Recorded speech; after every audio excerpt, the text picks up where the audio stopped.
in fairness, kasi may mga official findings galing sa Senate at talagang mali yung the way the former president was delivered to the Hague.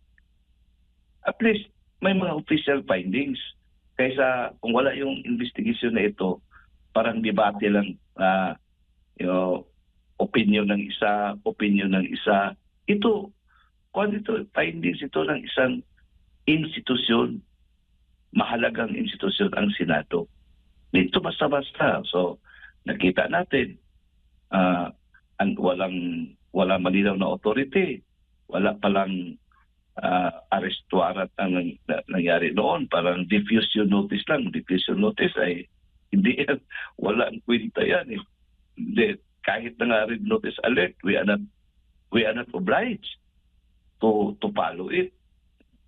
Then, kung anong batas, kung yung nag-cite sila ng, I forgot the exact Republic Act, pero sabi ng batas diyan pwede natin i-surrender but in pursuance of a treaty. So, extradition ang proseso. So, dadaan pa rin sa ating husgado. So, nakita yan sa investigation. At saka ang dami, paano yung gasto doon, yung pagpadala doon, that is disbursement of public funds. At ang pinaka-importante diyan, Sir Jay, nakakatakot ang implication.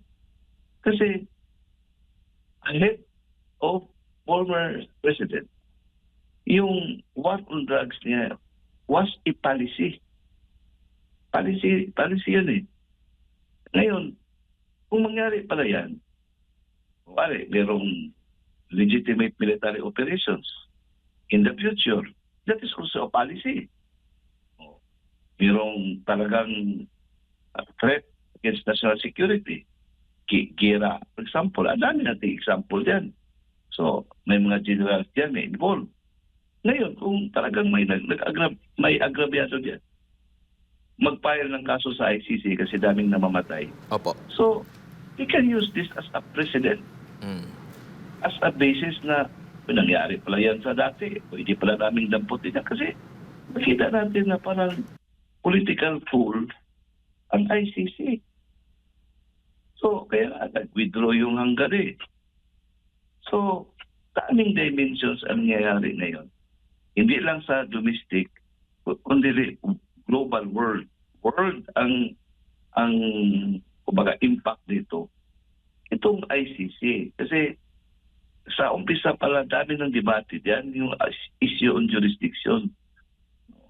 Nakita nila, ang daming mga countries na hindi sumali, Amerika, Russia, China, Israel, mga mayayaman, mga countries na powerful, hindi sila sumali.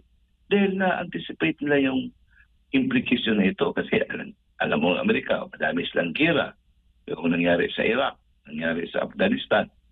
Sa best interest nila, sa kanilang pag-iisip. Kasi kung ikaw ang bansa, what you are considering, kung ano yung best interest ng bansa mo. They launched the war in Iraq kasi sa kanila, threat sa kanilang security. Ngayon, ang daming namamatay. Kung member sa ng ICC, pwede kasuhan si George W. Bush noon. Pwede kasuhan yung kanilang mga military officials. Pero they did not participate in the ICC. Gumagawa pa sila ng batas. Now, hindi yung protection sa kanila, protection ng kanilang sundalo, lahat ng kanilang mga citizens na hindi pwede matry, hindi pwede kasuhan yung sa ICC, kung ano ba mga foreign tribunal diyan. Kung kakasuhan, kung itamputin, they have the power to extract their own citizens. Ganun sa ka-protective. Kaya talagang problematic ito, Sir Admar. Sir Jay. Opo, at ang update nga nito din, attorney, ay nakahanda ng dumalo itong mga executive, ay mga department official, secretary, mga cabinet members na una nang ipinatawag dun sa unang pagdinig, no? And inisnab nila. Ang reason din kasi, pamagitna na rito si Senate President Chis Escudero para maiwasan yung constitutional crisis nga po, Right? no? Opo, wala na, hindi na kailangan po ng subpina. Yun Subpoena. nga, yung Yes. nabanggit nyo, paano naman kung sasagot naman sila, magmamatigas pa rin sila at gagamitin pa rin nila yung mga pahayag na executive privilege. Pero naging malinaw na po ba lahat ito, attorney, lalo na hanggang sa pagkakaintindi ng publiko, ang mga available na mga information mula nang maihatid ang dating Pangulo doon sa Hague, Netherlands, kaliwat kanan po yung mga panayam ng media, exclusive interview dito sa mga opisyal na sinasabing nasa likod nga nitong pagpapasuko or pagsuko kay former President Duterte sa The Hague, Netherlands. Nagkaroon din ng dalawang magkasunod na hearing sa Senado at lahat nakuha natin information. Malinaw na po ba ito, lalo na sa mata ng publiko, na merong mali sa pagpapatupad po noong arrest warrant? Yun na, ang preliminary report lang ng Senate Foreign Relations Committee, dami ng mali.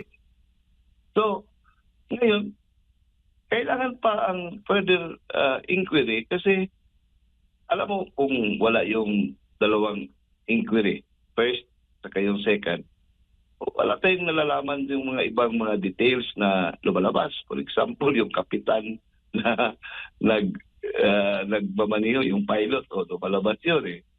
Ang daming mga ganong, although it may seem inconsequential, pero kailangan yung lahat na detalye para mabuo yung kwento.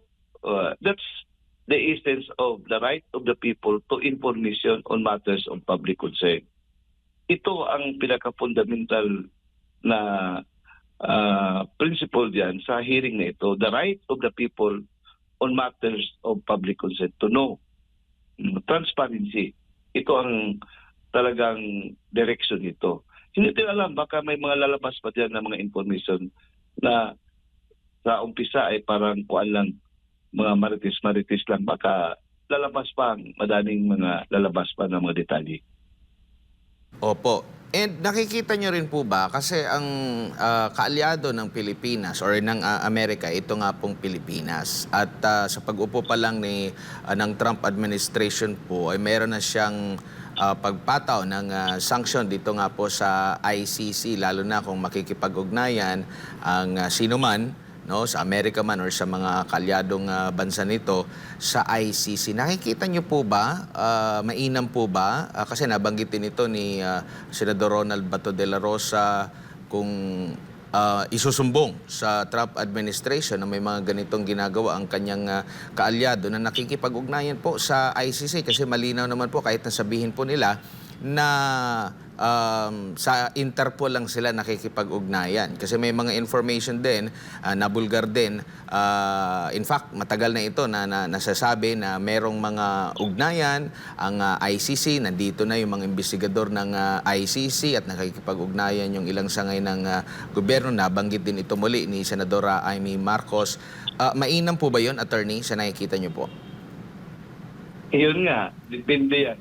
Kasi ang Amerika naman is operating on their parang best interest nila. Ngayon ang Amerika ay yung executive order na yan ni President Trump ay malinaw yung Israel. Kasi alam mo naman yung Israel ay talagang integral part ng Amerika yan dahil yung Israel lobby diyan sa kanila. Hindi basta-basta both political parties, yung Democratic Party at saka Republican Party ay talagang yuyuko yan sa Israel lobby. So that's how important Israel sa kanilang politikang buhay kasi influential talaga yan. Now, we don't know how this executive order will extend. At saka diyan natin makikita kung paano. It's just a matter of hindi natin ma-anticipate yung hindi natin kasi yung Amerika ay yung kanilang implementation ng kanilang batas. At to be yung real talk tayo, kasi I am also a political science student graduate. Alam naman natin, ang Amerika ay hindi man yan sila gagalaw kung hindi interest sa kanila. No, makita mo, minsan, they will bet on two horses. Nakita mo yung EDSA 1, while si President Reagan was vocal in support of former President Ferdinand Marcos Sr., pero yung CIA at saka yung State Department ay gumagalaw na in favor doon sa mga puwersa to topple down the former president. Duplicitos yung kanilang approach eh. Hindi na natin, ang kanila eh, gagalaw yan sila kung what is best for them. That is my honest take about it, kasawang Admar. Opo. Attorney, kinikilala po ba ng ating bansa, ng ating korte, yung mga extraordinary rendition po or kahit sa anong pamamaraan, kahit na ito'y dinukot, basta maiharap lang sa korte, kinikilala po ba yan ng bansa? At ano ang kaibahan sa ICC at maging sa ating legal doctrine dito sa ating bansa? Actually, wala pa yan.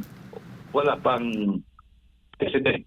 Wala pang historical, wala pang nangyayari yung extra condition sa atin. I remember yung isang congressman na naipalabas by way of yung extradition treaty between the US, yung si former Congressman Mark Jimenez. Dumaan talaga yon sa proseso.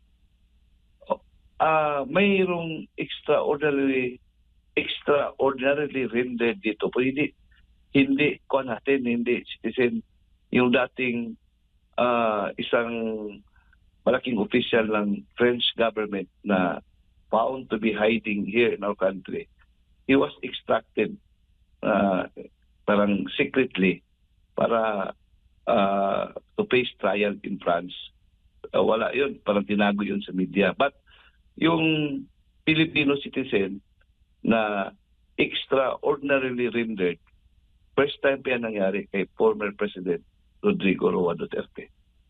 Opo, dahil mayroon ding nabanggit kasi itong si retired Associate Justice Adolfo Azcuna na ang ICC ay sinusunod niya yung doktrina na malum captus benedictus o yung wrongly captured but rightly detained. Habang ang sa Pilipinas naman, ang legal doctrine natin, kung ito ay fruit of the poisonous tree, kumbaga sa kabuuan, magiging ito, mali. Kung mali ang ang proseso, mali talaga kahit na ito ay naiharap sa korte po. Pero sa dalawang ito, sino dapat yung mananaig sa ating bansa, attorney?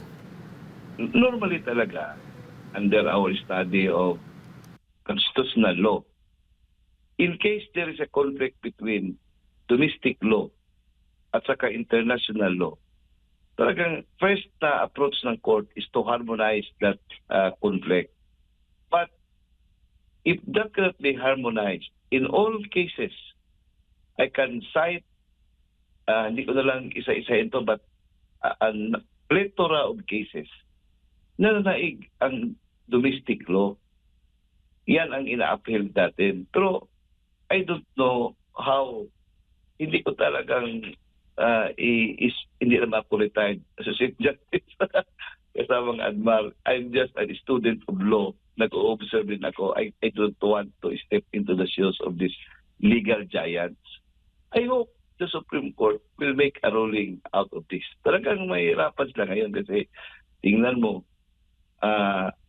si President Duterte talagang hindi debatable yung pangyayari na dinampot, extraordinary rendered, ang iba kidnap. Ngayon, parang winawarak, parang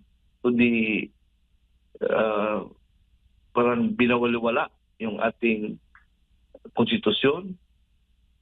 meron pa naman tayong functioning, meron tayong able na judiciary. Talagang malaking insulto din ito. Kaya ako, abogado ako, I want to be parang excited, not excited, but parang gigil din ako kung ano mangyayari dito na desisyon na ito. Paano ito i-justify sa ating existence as a democratic and a republican state na wherein the rule of law governs. Kasi parang what is being instilled in our minds na ours is a government of laws and not of men. Meron rules-based tayo eh. Meron tayong konstitusyon. Paano to? How would the Supreme Court navigate and resolve on this? Talagang historic ito. Historic ito.